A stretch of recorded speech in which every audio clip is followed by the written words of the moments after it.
بعض لوگ جب ان کو ملتے ہیں تو انہیں وہ کہہ دیتے ہیں کہ مرزا صاحب نے تو نبوت کا دعویٰ ہی نہیں کیا.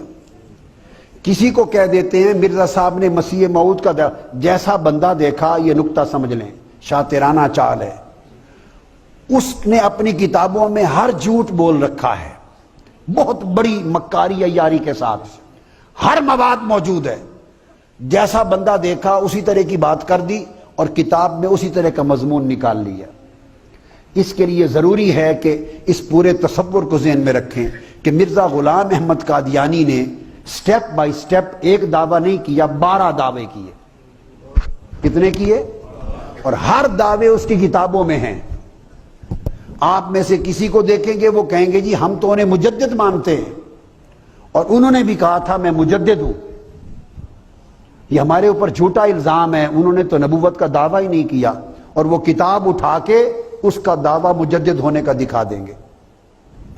عام آدمی کنفیوز ہو جائے گا، کسی کو اگلی بات بتا دیں گے، کسی کو اور بتا دیں گے.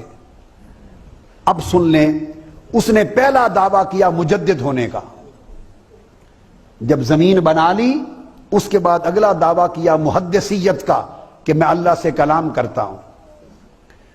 اس کے بعد اگلا دعویٰ کیا مہدویت کا، یعنی میں امام محمد مہدی ہوں، جو حضرت مہدی علیہ السلام آنے تھے وہ میں ہوں. پھر جب یہ گراؤنڈ بنا لیا تو اگلے چند سالوں کے بعد دعویٰ کیا مسیحیت مسیح کا، اور کیٹیگوریکلی کہا کہ میں حضرت عیسیٰ مسیح نہیں ہوں، جو حضرت مسیح آنے تھے میں وہ نہیں، ان کی مثل ہوں، سیملر ٹو مسیح. جب اس کی گراؤنڈ بن گئی پھر دعویٰ کیا عین مسیح کا کہ میں عین وہی مسیح موعود ہوں جس کا وعدہ تھا حضرت عیسیٰ کا، میں عین عیسیٰ ابن مریم ہوں. 5 جب یہ بن گیا پھر اس نے اگلی سٹیج پہ دعویٰ کیا کہ میں حضرت عیسیٰ مسیح موعود پر بھی افضل ہوں. معاذ اللہ، وہ کم تر تھے میں ان سے افضل ہوں، استغفر اللہ. جب یہ بنیاد بنا لی پھر اس نے دعویٰ کیا کہ میں ذلی نبی ہوں. معاذ اللہ، اس کا مطلب یہ ہے معاذ اللہ کہ میں ترقی کرتا کرتا حضور علیہ السلام کے فیض سے حضور کے سائے میں نبی بن گیا ہوں. استغفر اللہ العظیم. یہ 7واں دعویٰ. پھر 8واں دعویٰ کیا کہ میں بروزی نبی ہوں. بروز کہتے ہیں ظاہر ہونے کو، ذل کہتے ہیں سائے کو، کہ میں حضور کا غلام تھا، ان کی پیروی کے فیض میں حضور کے زیر سایہ رہ کر نبی بن گیا ہوں. یہ پہلا دعویٰ. پھر آگے بڑھا، اس نے کہا بروزی نبی ہوں. بروز کہتے ہیں جو ہڈن تھا، چھپا ہوا، وہ ظاہر ہو گیا. اب اس کا معنی ہے میں نیا نبی نہیں، میں وہی محمد مصطفیٰ خود ہوں، مگر میں چھپا ہوا تھا، دوبارہ ظاہر ہو گیا ہوں.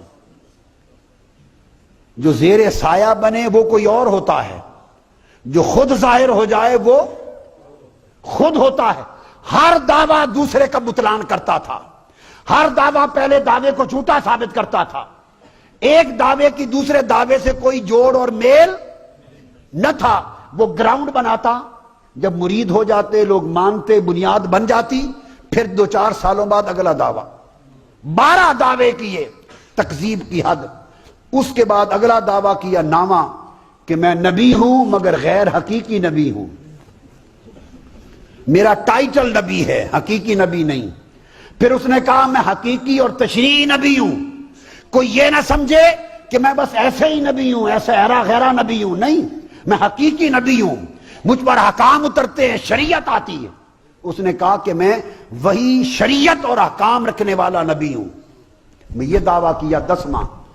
11واں دعویٰ کیا کہ لوگوں میں نے ختم نبوت کو نہیں توڑا، میں نے ختم نبوت کو، حضور خاتم النبیین ہیں، آخری نبی ہیں. تو انہوں نے پوچھا پھر آپ کیا ہیں؟ اس نے کہا میں محمد مصطفیٰ خاتم النبیین دوبارہ دنیا میں آ گئے، میں وہی نبی ہوں، دوبارہ آ گئے. پہلے مکہ میں آئے تھے، اب قادیان میں آئے. استغفر اللہ.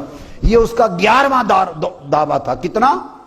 کہ خود محمد مصطفیٰ ہوں، سو اب میں خود خاتم الانبیاء ہوں. اس نے کہا میں خود خاتم النبیین ہوں، اور وہ جو آیت اتری تھی وہ میری شان میں اتری. یہ میں سب اس کی عبارتیں بتا رہا ہوں آپ کو. 11 دعوے اور آخری 12واں دعویٰ کیا کہ میں مصطفیٰ محمد مصطفیٰ سے بھی افضل ہوں. معاذ استغفر اللہ. اللہ پاک لعنت کرے اس پر، اور لعنت کر چکا. ان سے بھی افضل ہوں.